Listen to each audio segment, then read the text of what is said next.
لو kala qaybiyay degmooyinka Kaaraan iyo Yaqsi dadka deegaanka hadii aan maanta waxaan halkan isku soo baxnay inaan muujino shucuurtayna inaan muujino dareenkeena ku aadan sida aan u diidanahay kalitaliska xukunka inuu awood ku jooga rabo runtii waxa arinta naga gacan siiyay oo u baahan celinayna ciidamada xoogga dalka Soomaaliyeed oo ka dhiibiyay in kalitalisku oo si sharci darro dalka ku haysto una soo baxay oo furuuhii uga soo baxay inay badbaadiyaan dalka iyo dawladnimada waxaad ogtihiin xaaladda adag ee dalka uu ku sugan yahay waxaad ogtihiin in muddo ah in madaxweynaha sharci darrada ku jooga filla Soomaaliya Maxamed Abdullaahi Farmaajo inuu doorasho qabto iyo sheegsi nabada ku qabto wadar ogola in laga laayaad ogtihiin waxaad ogtihiin dadaallo badan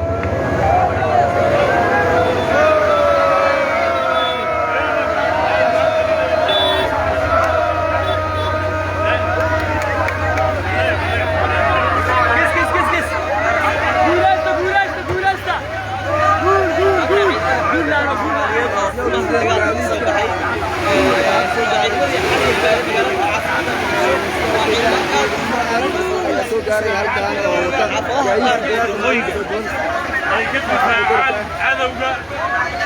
كاليتاليسكا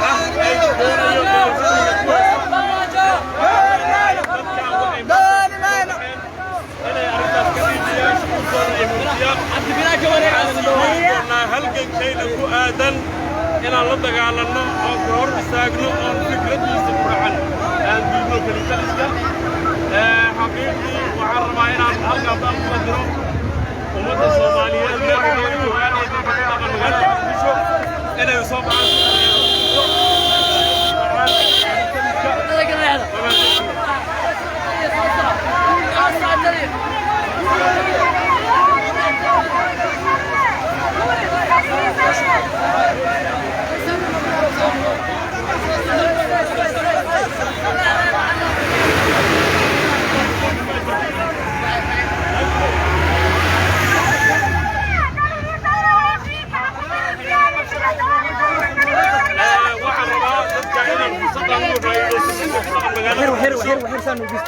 inay isu soo baxaan shucuurtooda ay muujiyaan qof waliba meesha uu joogo oo ka soo dhaqaaqo maanta waa xorriyadda magaalada Muqdisho waxaan rabnaa xaafadda Fagax inay noqoto astaan inay noqoto sidii shir kale ay loo bilaabeen xorriyadda ay soo horeeyeen si lamid ah waxaan rabnaa inaan uga daysanno inay noqoto xaafadii labaad ee arintaas ku xigsato waxaan leenahay xaafad waliba oo ka mid ah magaalada Muqdisho soo baxaan dareenkooda ha muujiyaan ha ka dhiibiyaan kalitaliska أبشر شعيب أدو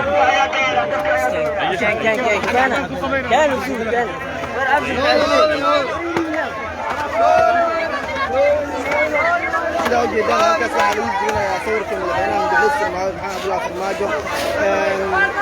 halkan oo ah hotelka Lafweyn ee magaalada Muqdisho oo dhaxeeya isgoyska Fagax iyo dadka CC ayaa waxa ku sugan ciidamo aad u badan shacabka ay waxay yihiin kuwa banaanbax xooliyo u dhigaya kuwaas oo ku soo horjeeda madaxweynaha Muqdisho Maxamed Abdullaahi Farmaajo waxaan si daqiiqad ugu soo gudbin doonaa isgoyska Fagax iyo waxyaabaha ka jira iyo sida banaanbax ay shacabka soo muujinayaan sida ay u soo jeedaan madaxweynaha Muqdisho Maxamed Abdullaahi Farmaajo iyo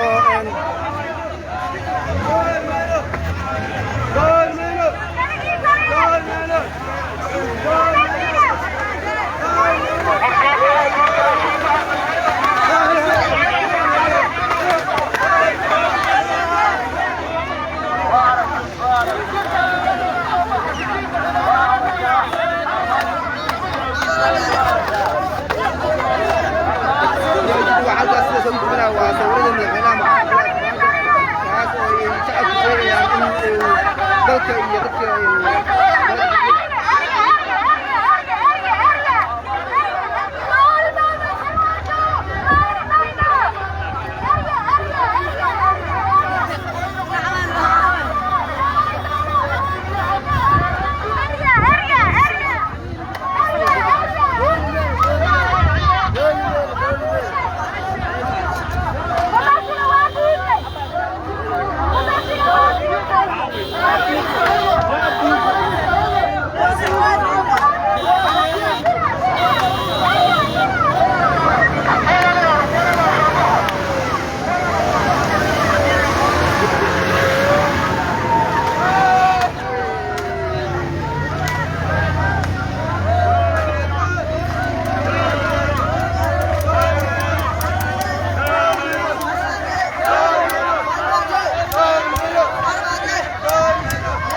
halkaan aan joogno waa meel u dhow isgoyska fagax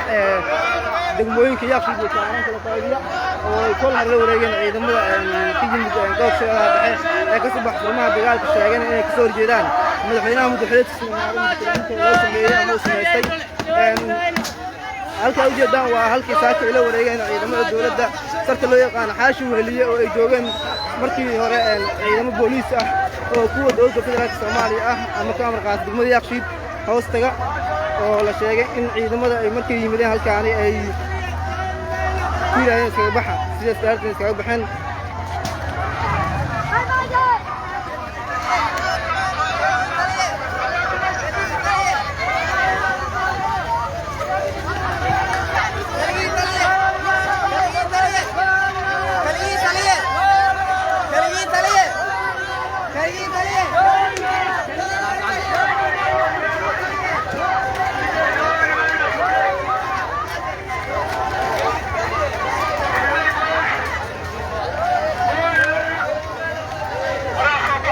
halkaan ujeedaan waa sartii xaashi weheliye ay joogeen ciidamada booliiska dowladda federaalka Soomaaliya ee degmada yaaqshiid ka amar qaadanayay saakay halkaan laga qabsaday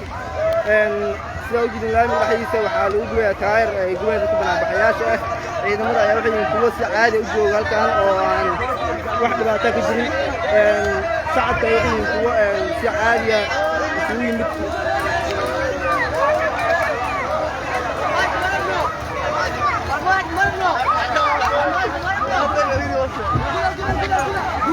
جوا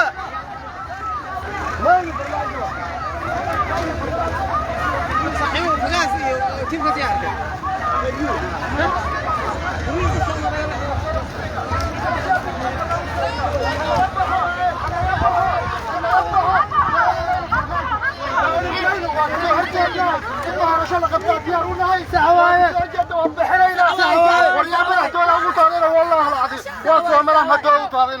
هتورنا يدي حرام فرماجو حرام فرماجو حرام فرماجو حرام فرماجو حرام فرماجو حرام فرماجو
kursiga sharcana ka ku doorana maanta waa ku diidna haddaan kugu aragna fikradaada qaldan ma doonayno afduub ma doonayno ma imo doorasho horiya xalaala ma imo area السلام عليكم ورحمة الله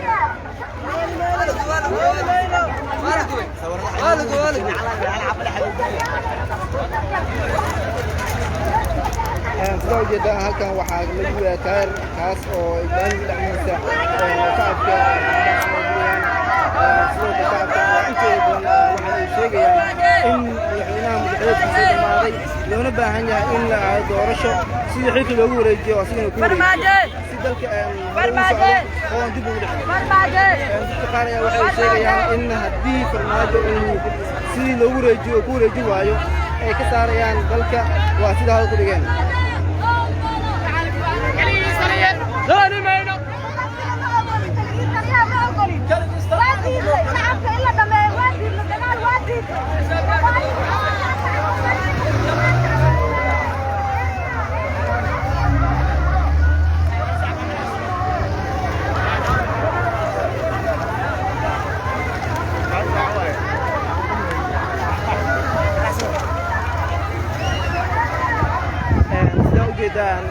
isku fagax goobihii ganacsiga ama jaadkii lagu iibinayo halkan ay gabi ahaanba maanta la shaqeynayo goobihii kale ganacsiga sida shidaalka dukaamadii kulligood waa kuwa xiran oo aan shaqaynaynin maadaama halkan uu ka jiro bannaanbax xoogan saakana ay la wareegeen ciidamadii jooga jirmaha ciidamo kale oo ka yimid gobolshadaha dhexe kuwaas oo ku gadoodsan muddo kordhinta loo sameeyey madaxweyne farmaajo ama uu samaystaba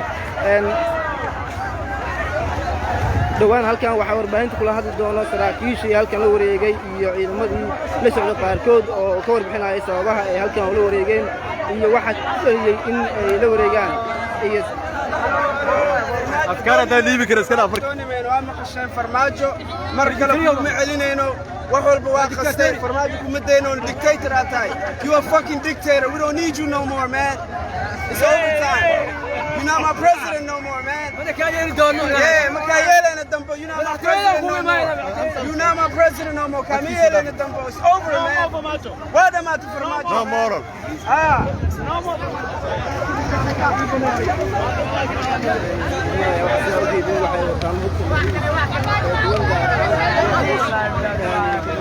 askarigaas waxa uu saarsan yahay ilaa iyo afar xabadood oo qoryaha loo yaqaan sabanka ah kuwaas oo la joogo halkan si uu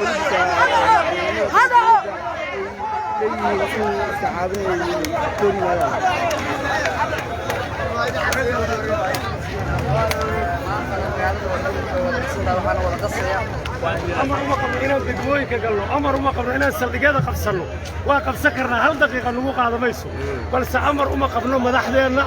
وحربنا إذا تقصوا إلى بطكنا والعذاب مرة فراق أبني إنه عمر ربنا قالوا بهنا الدولة كانوا يسرنا الدولة هلا قالوا وحيد كان كدعي وحكم السيولة محمد عبد الله فرماجو waayo dalku wuxuu ahaa qoro isuudii madaxweynihii hore ee Soomaaliya annagu shakhsi ma diidanin waxaan rabnaa dawlad si sharci ku timaado waxay ahayd dalku inuu si qoro isuudibkaada uu ku wareego oo doorasho xaq la qabto waxa diiday maxamed cabdullaahi farmaajo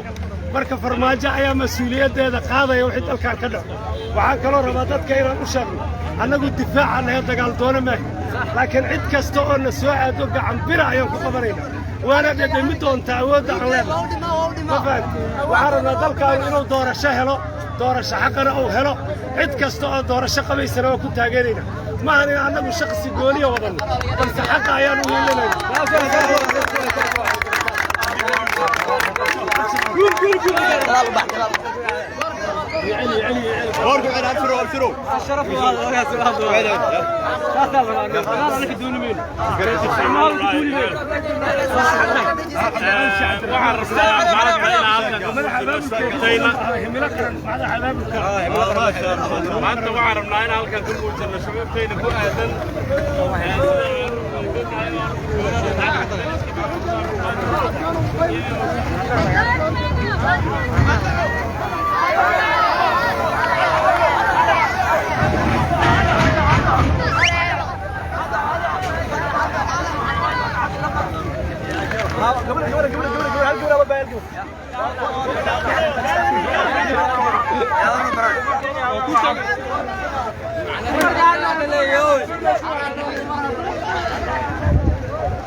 saacad ka dambaysa halkan waxaa soo gaaraya ciidamo fara badan oo ka imaanaya dhanka furimaha dagaalka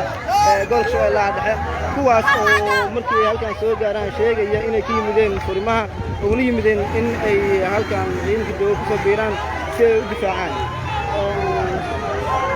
ilaa hadda tirada ciidanka halkan soo gaaray iyo inta guutay yihiin saraakiisha maysa xaqiijin balse waxay noo sheegeen in daqiiqada kadib ay warbaahinta la hadli doonaan si ay u faahfaahiyaan waxyaabaha ku qasbay in halkan ay soo gaaraan